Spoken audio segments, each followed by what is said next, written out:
Morning, one and all. I hope you are all well. It's a lovely Friday, Erev Shabbos. Good morning, Clarice. Good morning, Estelle. Good morning, all those that are joining us as we prepare for one of the earliest Shabboses of the year. I think it's 3:37 Shabbos comes in. So I am on the go, trying to get everything together in a very brief amount of time, but I wanted to share with you a brief but very important message. So let me make a start. So if I was to ask you, how do you measure up people? You know, we live in a world where it's all about profiling, isn't it?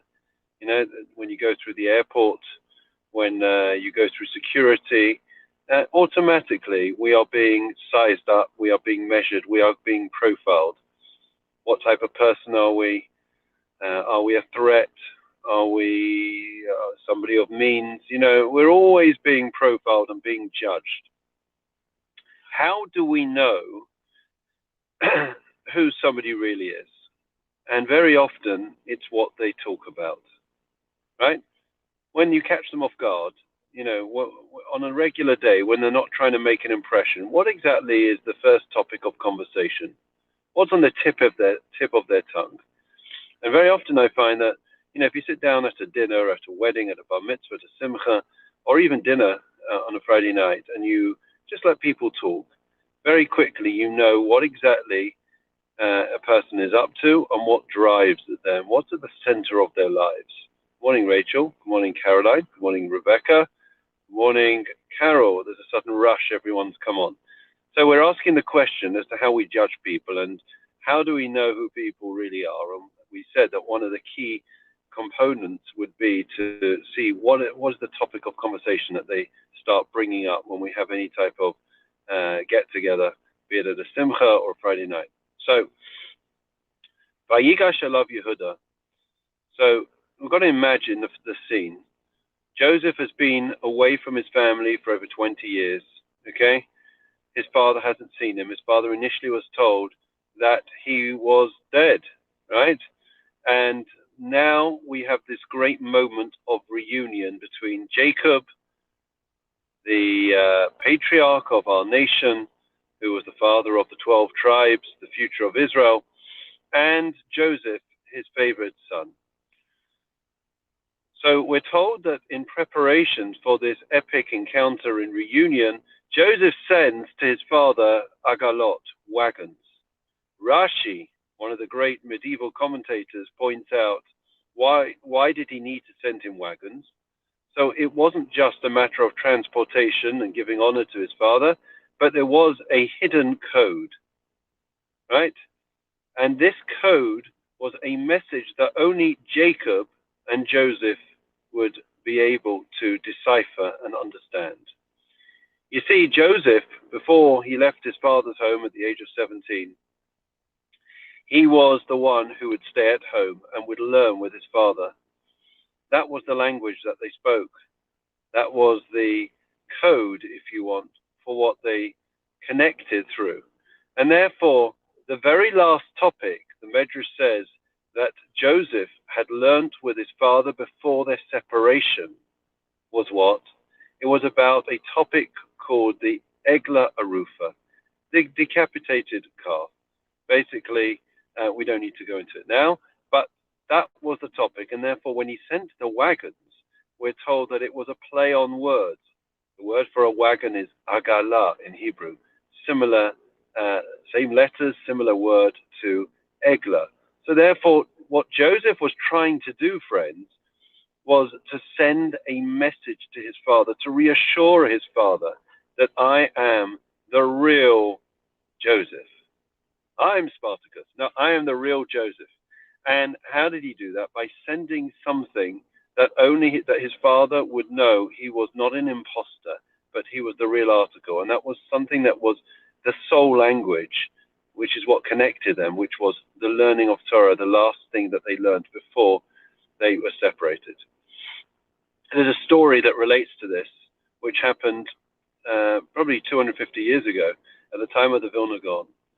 There was a war, and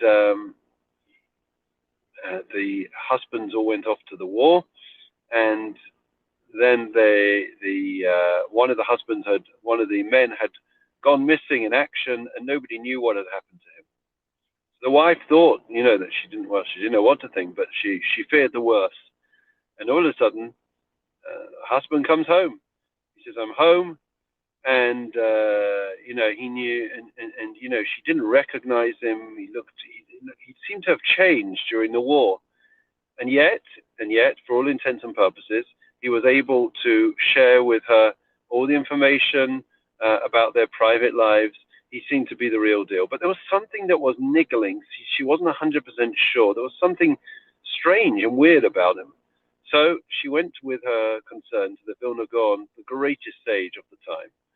And what happened was that the Vilna Gaon said, "Don't worry, leave this to me." And he called this husband to the shul where they all prayed, and he said to him, "I want you to do me a favor. I want you to point out the seat which is your seat where you sit."